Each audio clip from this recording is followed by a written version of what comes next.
Hello and welcome to this presentation on sewer systems. This is one in a series of presentations on the operation, maintenance, and management of water and wastewater utilities. These presentations have been designed for operators as well as managers of utilities serving Native American tribes and Alaskan Native villages.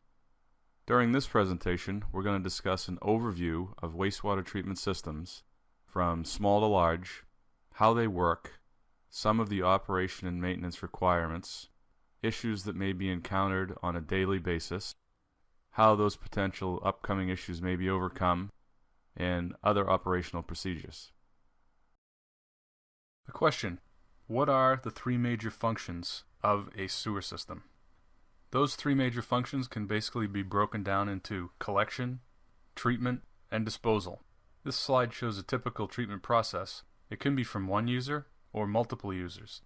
The system can be a single house, residential unit, a neighborhood system, or an industrial or large city system. In all cases, you need to collect, treat, and dispose of your wastewater. All of these treatment systems are just of a different scale.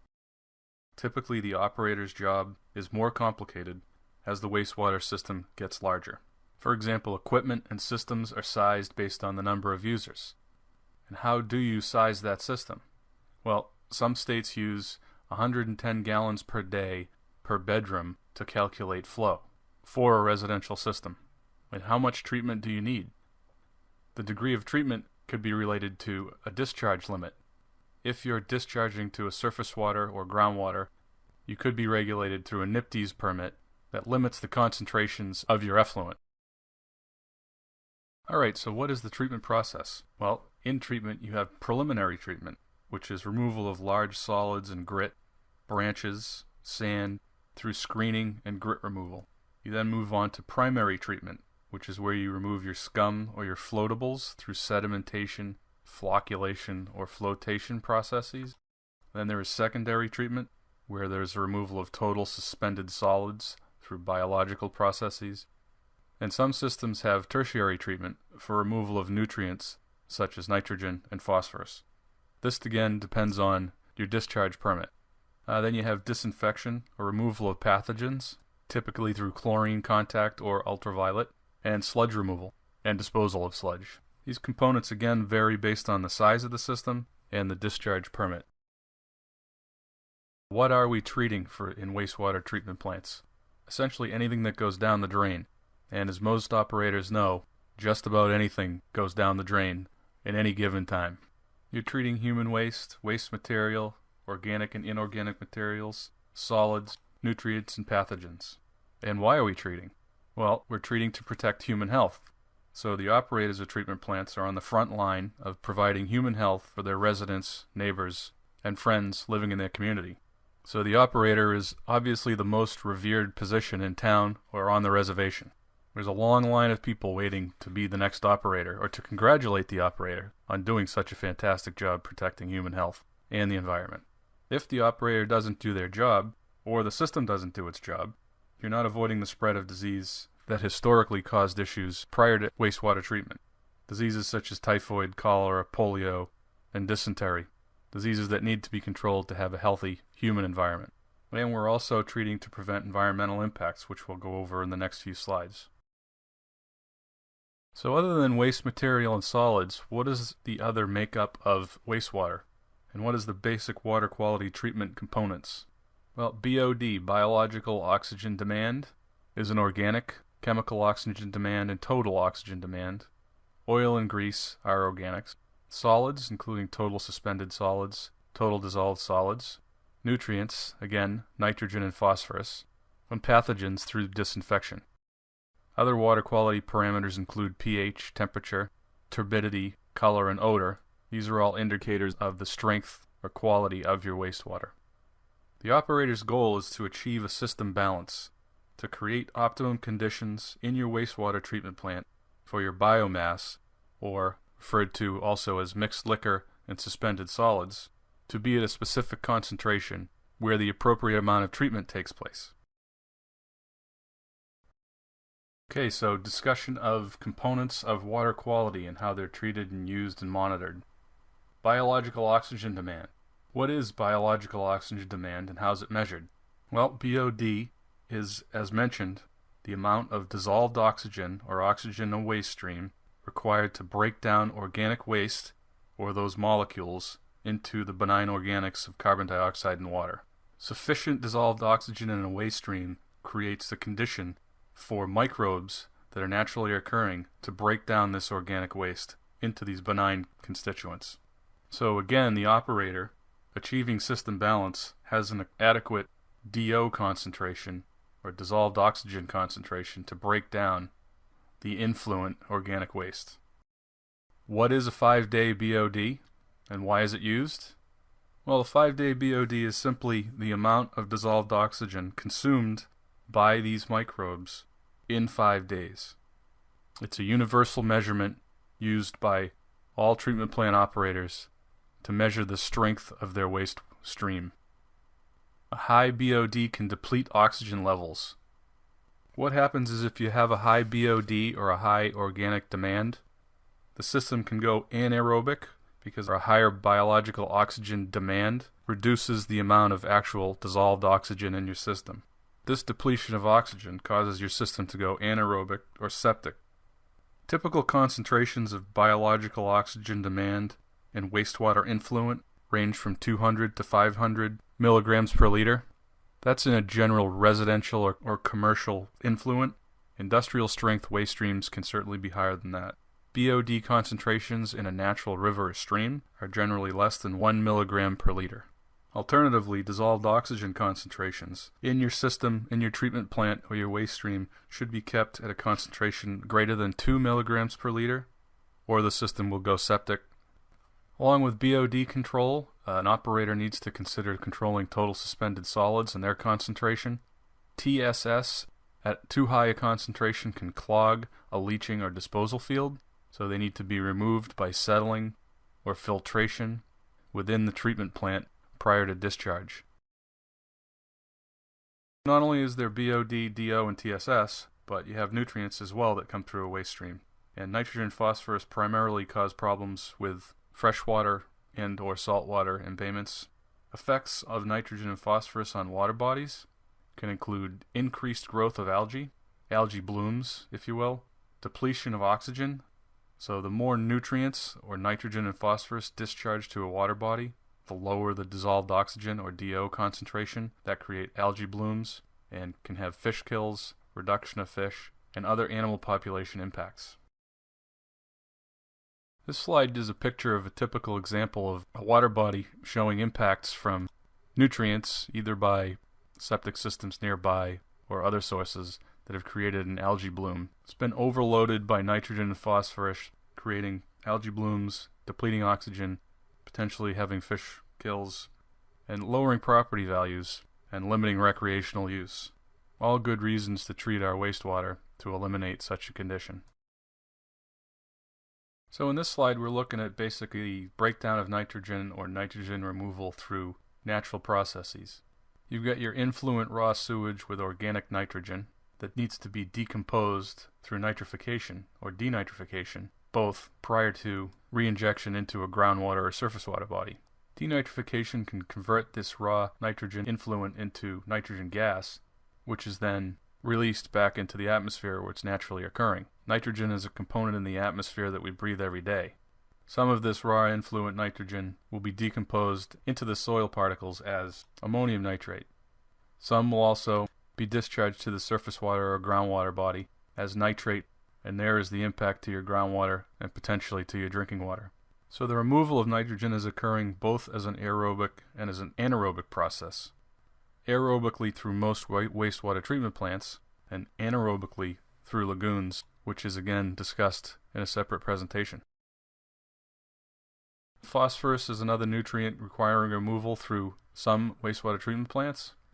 Phosphorus removal can be conducted through secondary treatment as a biological process under anaerobic conditions, or as a chemical process through flocculation, where the phosphorus is absorbed into suspended solids that are removed as flocks. Chemical phosphorus removal can be achieved by adding chemicals to the wastewater at a well-mixed location, following by the flocculation and solids removal, The most commonly used chemicals include aluminum and calcium. In the wastewater treatment system, the chemicals can be added before a primary clarifier or other solid separation devices. So one of the last steps in wastewater treatment is disinfection, which is used to kill the microorganisms through either chlorination or UV disinfection. The purpose of disinfection is to substantially reduce the number of microorganisms in the water before it's discharged back to the environment for use as drinking, bathing, or irrigation water. Disinfection should remove 99% of the pathogens in the waste stream. Chlorination remains the most common form of wastewater treatment due to its low cost and long-term history and effectiveness. The photo on the right depicts a chlorine contact tank, where chlorine is provided at a specific location and given enough time by wastewater moving through these contact tanks back and forth in a zigzag formation to give the chlorine enough time to break down the pathogens before discharge. Ultraviolet light can be provided through UV light tubes instead of chlorine. This is a mechanical method that's easy to maintain.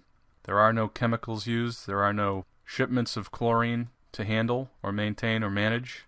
It's typically just bulbs replaced on a regular basis depending on your waste stream and the strength of it.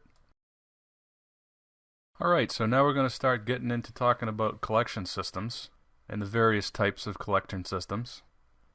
Three of the most common types of collection systems include gravity, pressure, and vacuum systems.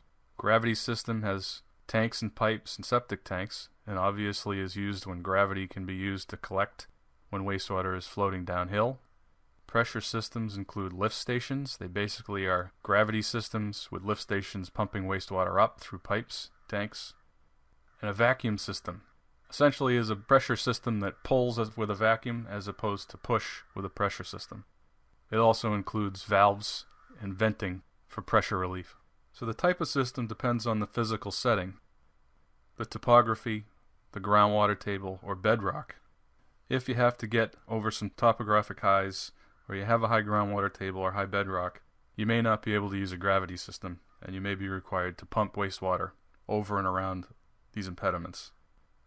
One of the advantages of the gravity system is obviously that there are less parts, and therefore it costs less to maintain. So an example of a type collection system includes small diameter gravity sewers, or SDGs. They're common in rural settings, relatively simple to operate and maintain. As you can see from this slide, the setting is a septic system outside of a residential home, delivering wastewater by gravity or sometimes by pump, which we'll discuss in a little bit, to a centralized collection system that delivers it to a treatment plant. They can be relatively simply operated and maintained. You just need basic plumbing skills, basic plumbing repair equipment. High-tech repair equipment is generally not needed. Typical stuff like your shovel, J-hook for moving manhole covers, and snakes for breaking up clogs, and spare parts and plumbing fittings to make general repairs. This graphic does show in that septic tank a effluent pump that we will discuss in a little bit as well. As I just mentioned on the last slide, what are the components of a small diameter gravity system? They generally include typical PVC pipes, mains and laterals, cleanouts and vents, septic tanks, as well as manholes. How does that differ from the components of a pressure system? Well, they're essentially the same, except you add other items such as pump chambers, lift stations, ball valves, air valves, other types of valves, fittings, and flow meters. We've talked about collection systems. Now we'll get into small lift stations. These lift stations can provide the pump necessary to lift that wastewater to a collection system. They're generally packaged and sold as a lift station in one package. This graphic shows a typical example of an E1 sewer system. It's a low pressure system, consists of a small diameter pump and an E1 grinder pump. Allows the wastewater again to be pumped uphill when needed. Consists of a grinder pump installed at your home, in your basement, or in your yard. Grinds up the wastewater and pumps it into the sewer main. An E1 system offers a lower cost, less disruptive system installation with good reliability and protection for the environment. Grinder pump systems are reviewed in the lift station presentation in more detail. You could also install a step pump. in lieu of a grinder pump, which is a septic treatment effluent pump, which we'll go over on the next several slides. So here's an example of a sewage treatment effluent pump that's been installed into a typical septic tank. This could be a new installation with a new septic tank at a new residence, or a retrofit into an existing septic tank. If you want to collect effluent from residences that have been on septics and transfer their collections to a main collection system and treatment plant, these step pumps can be used to make that change. So looking at the graphic and following the red arrows, your wastewater comes by gravity out of your residence into your septic tank compartment, which is the first of two compartments in your septic tank. Your septic tank compartment is typically installed with two T's, one at each end, or dog ears, as some folks refer to them. These function to keep the scum layer at the top and the sludge layer at the bottom out of the effluent heading into the second tank where the pump is installed. This is essentially a primary removal tank, removing solids, suspended solids, and grease prior to impacting the pump or being discharged into the collection system. We'll discuss preventative maintenance after a few slides as well. So again, to review, you install a step pump when you need a lift, when you need to overcome gravity to lift your wastewater from a septic tank to a collection system. You want to discharge this wastewater after initial treatment or primary treatment in a septic tank as your solids settle out and your floatables are separated. The pump types are submersible, capable of passing small solids, screened at the intake to prevent clogging. So as opposed to a septic system, there are moving parts, there are pumps and floats that need maintenance and checking. Stem pumps are fairly typical and provided by various manufacturers and do require some form of maintenance on a regular basis. What are some maintenance tasks that need to be completed for a step pump, and should they be preventative? Well, I think the answer to most of those questions is yes, maintenance should be preventative in all cases. In an ideal world, that is. What are the things you can do to periodically check the quality of your system? Take a look at the liquid level, the sludge blanket thickness, the scum level, and the wastewater color, as well as the odor. Is the wastewater color light gray, looking like dirty water? That's fairly normal. If it's darker, it could indicate that the sludge blanket's too deep and the system could go anoxic or septic. That could be the result of a low flow condition, or it's time to pump the system and clean it. If this is a community system, typically operators are tracking when these are cleaned, should be keeping records of when systems are cleaned at what locations, measuring the liquid level, the sludge blanket level, and the scum level, and recording all of those items so that you can build information in a way that helps maintain system preventatively over time. All of this information is put in a record log that can be reviewed annually or regularly by the operator or other operators or trainees that are being brought on the job to assist with operation of systems or replace operators that are retiring. Other items that need to be maintained in your step system are screens. You want to prevent clogging or build up of solids in your second compartment of your septic tank, and periodic and regular cleaning of screens and influent or effluent filters. It will ultimately extend the life of the pump. Pumps can be thousands of dollars to replace. Filters are generally between $30 and $50 to replace. So in the end, that preventative maintenance is going to extend the life of your pump and save your annual O&M costs and equipment replacement costs. Alright, so to continue on with preventative maintenance, inspection, and cleaning of collection systems, how do you inspect and clean these systems? Well, you need parts and access points to inspect them, such as a cleanout, which is shown over here in the photo on the top right, and a manhole. And how do you clean them? Well, you can snake them with a snake or a pig. We got into pigging in greater detail in our presentation on water systems and distribution of water. So if you have a clog in a system, you can flush it out or try to flush it out, injecting water through the cleanout. Or if you have a low flow condition in a manhole, you can flush that, remove it with a stick to push the flow through or the clog through. Or if you have a system where the manhole at the end of a run, where it's a typical low flow condition, you'll need to maintain and inspect that on a more regular basis than a higher flow location to avoid clogging of the trough in the manhole. These are things the operator will know and be used to for their system. So if you're doing a pump station inspection near a manhole that has a low flow condition, you need to be cognizant of that.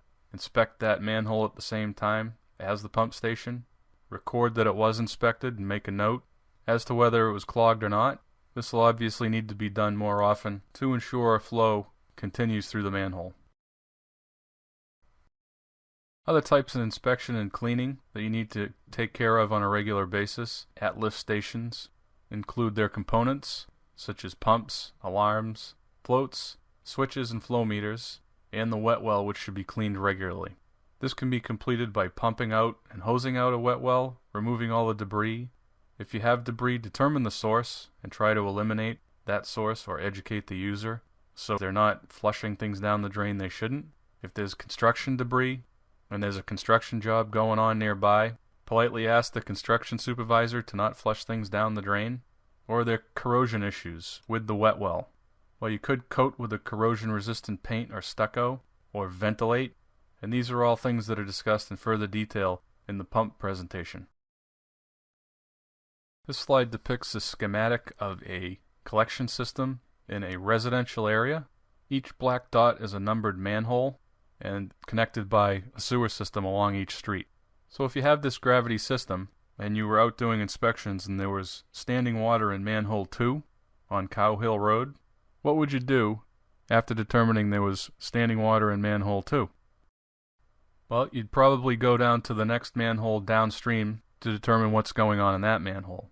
So if in this system wastewater is flowing from manhole 1 towards manhole 3, you would go down to manhole 3 and open the manhole cover and see what's going on in that manhole. So let's say you open manhole 3, determine that the manhole's dry, no contents at all. I think we've determined that there's a blockage between manhole 2 and 3. So in the previous slides we talked about how you could clear out blockages. You could use a water jet, you could use a snake or a pig. Let's say you try a water jet. Which location would you inject the water from? Manhole 1 or manhole 3? Well, we would suggest you inject the water from the down gradient or the downstream side, manhole 3, so that the water you inject comes back through the system and not manhole 1 upstream, where if it comes back up into manhole 1 it could back up into the nearest residence. If you do inject that water and you can't break the blockage, next method would be to insert rods or a measuring rod to find the blockage along the pipe run. You could then pull those rods out, lay them on the ground from manhole 3 to find the blockage, and I think as a last resort you're going to have to dig that pipe up and make a repair. So expose the pipe, cut the pipe open. You could pump out the debris. Before you do this, you should block the outflow side of manhole 3, in this case both on Cherry Street and Canoe River Road, so you don't have debris running through the rest of your system. Collect and clean out the debris and repair the line, covering up the line in the excavation. Now hopefully you've got a system without a blockage that's perfectly functional. After you've completed this work, suggest you check any lift stations downstream to make sure that any of the blockage didn't get carried down through the sewer system to the nearest lift station and cause problems there. So this slide we're looking at a typical sewage blockage repair. In this case you've got the old pipe coming out of the foundation on the left hand side attached to a blue coupling, and then a new cast iron pipe that's red in color attached to a new elbow which has been installed with a mega lug on both sides so that it can be secured to the new pipe and then the old pipe on the right hand side of the photo. And looking at this picture here, why do you think a blockage occurred in this location? There's a bend in the pipe, that's probably where the blockage is going to occur. If you were going to repair this, would you do it in this manner or would you think of installing it another way? As was mentioned in most of the classes we went to, this looks like an ideal spot for a manhole. Any change in direction of pipe should include the installation of a manhole. Well, the only thing I'd say about this slide is, what causes clogs? Users cause clogs and you never know what's going to go down the drain, making the operator's life quite a challenge. Alright, other things cause clogs other than kids. In some cases you may have clogs caused by tree roots, grease from restaurants, diapers, and other items that shouldn't ever go down the drain but do. So ways to clean tree roots, there is a foaming root killer. There are proprietary products. These proprietary products can work. They're usually temporary fixes. It's good to research a few of them and try them out, see what works best for you in your case. Another thing to consider is if you are cleaning tree roots that have caused holes in your system. When you clean those tree roots, there are going to be holes in your system, so you may have some leakage. Again, solutions for clog removal. We talked about water jet and or hosing, cleaning through a snake. We didn't go into digesters or enzymes that are proprietary products. There's many products out there. Some of them work better than others. These products generally break down a grease clog, but that grease clog can resuspend elsewhere. So if you are using this, be aware that if you have a pump station downstream of, again, this clog, you could cause problems with that pump station. Alright, now we're going to move into inflow and infiltration, which is a common issue with older systems of any size. Inflow is water that comes into your sewer system from rainwater created by connections through any various types, through roof drains, cross connections with stormwater systems, or basement sump pumps. Infiltration is a high groundwater condition where your sewer pipe is located in groundwater. And they certainly interfere with system operations. They create larger flows that can be hard to handle for operators. As we discussed previously, you want to have your system balance. You want to create the correct biomass. If you get a large flow of clean stormwater into your wastewater system, that's going to completely change the way your system operations are going. It's the opposite of a shock load, but it will be just as hard to recover from because it dilutes the waste stream. This is one of the biggest reasons for large EQ or equalization for systems. So the larger the equalization tank you can have creates greater ease of operation for the operator. Just some visual examples here of inflow and infiltration causes. You could have a roof drain connection that's going directly down into your house lateral that discharges to a collection system or a sanitary system. You could have a broken house lateral or an uncapped cleanout where rainwater is getting directly into your system. Again, root intrusion, faulty manhole cover or frame that's leaking, cracked or broken pipes, or cross connections if your community has stormwater systems as well. Here we have a slide discussing some ideas for how to test or know how much inflow or infiltration you have, or how to find a leak as well. Smoke testing is a tried and true method that shows where leaks can be, location of a broken pipe, manhole, where a roof or foundation drain might be connected. It's always good to let the resident or the user know that you're doing the smoke test so they don't fill their kitchen with smoke when they weren't ready for it. TV camera inspections can be used to record the interior conditions of pipes.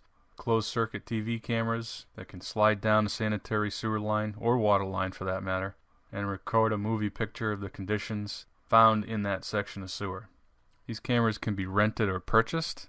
Generally, contractors charge by foot or by mile of pipe, and my understanding is purchasing these cameras can be in the $1,000 to $2,000 range. And then flow monitoring. You can install flow monitoring devices in manholes in particular areas of your community. Record flows on a regular basis, maybe a dry weather flow and a wet weather flow in the same location on various times. So flow monitoring done on a regular basis in same locations across your community can assist you in understanding where you may have inflow and infiltration issues. And probably the first step is manhole inspections. See if you have excessive flow coming through the manhole at times when you're not expecting it. Alright, so confined space. Confined space is discussed a little bit in our lift station presentation as well. What are the dangers to confined space? Well, wastewater systems are certainly more dangerous than water systems. There's exposure to gases, there's exposures to disease, and wastewater is not clean. So operators should be trained on when to go into a confined space, what a confined space is, and when not to go in, as well as how to monitor those conditions. Operators should be trained on how to run a portable gas meter, which takes reading for hydrogen sulfide levels, oxygen levels, lower explosive limits, and also be advised of procedures and precautions that should be taken before entering any confined space. If an operator is not trained or does not feel comfortable with entering a confined space, then they should subcontract that work to someone that is trained and experienced in doing that work. Again, don't go in after a coworker that has passed out. There is a reason that coworker passed out, and if you go in, you will pass out as well. The first thing to do in case of an emergency is call a first responder.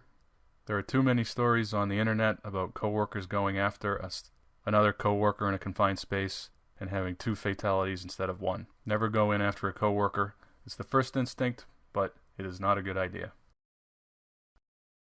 Alright, other safety topics here. We've got other types of hazards. Obviously physical injuries and just having common sense. Be aware of slip, trip, and fall issues. And trenching, having trench boxes. And when not to go into a trench or a hole or an excavation. When is a trench or a hole too deep to go in? Well, the answer in most states is 4 feet. If you have a 4-foot deep hole or trench, you should not be going in without some type of safety system. Or in the case of a trench box, such as shown here on the right in this photo, of probably the nicest trench box I've ever seen. This is a serious matter. There are fatalities annually that occur generally in smaller communities at smaller companies with less equipment and less training. So taking the proper precautions and installing the right safety equipment before entering any trench is a must. So this slide will talk about records and manuals, probably one of the most important things you can have as an operator, one of the things that makes your life a whole lot easier. They're valuable reference for the operator. Why? Well, for the rest of these bullets that are shown here, it's got a good inventory of the system components, hopefully. So not only an inventory, but you can locate components if you have an as-built to go along with your records and manuals. And what is an as-built drawing? Well, an as-built drawing should be the drawing that was provided by the contractor that shows where the components of the system were installed. This is generally different than the design drawing that was created by an engineer, which may have been modified during installation. If you don't have as-built drawings, you can create one in the field. You can pull swing ties off of known locations, such as utility poles, to valves or pumps, and draw that up and bring it back to your shop, and put it in your O&M and as-built drawing manual back at the shop. Other things you can record on O&M records and manuals include maintenance requirements and procedures from manufacturers, safety checks that were completed, a record log of inspections. So you could have a 3-ring binder back at the office with record logs, manuals, and as-builts all in the same location. So anyone in the office working with you at the time or years later can know what was done on a certain date or time of year. And the thing that's most important for record keeping in records and manuals, just for reference and historic knowledge, is keeping a daily log of all system components, recording flows, pump work, corrective actions, service calls, manhole, tank, or other types of inspections. This provides good information for you, the operator, your coworkers, and customers. If you've taken a service call and made a repair, you can look back and say, well, I made that repair within a day or 2. And then the customers will be quite satisfied with the timeliness of your repair. This concludes our presentation on sewer systems, and we've discussed the types of wastewater systems, the treatment process, and some of the typical operation and maintenance requirements of different types of septic and sewer systems. Thank you for participating in this presentation. I encourage you to investigate some of the other water and wastewater system and operator maintenance presentations that are part of this training series.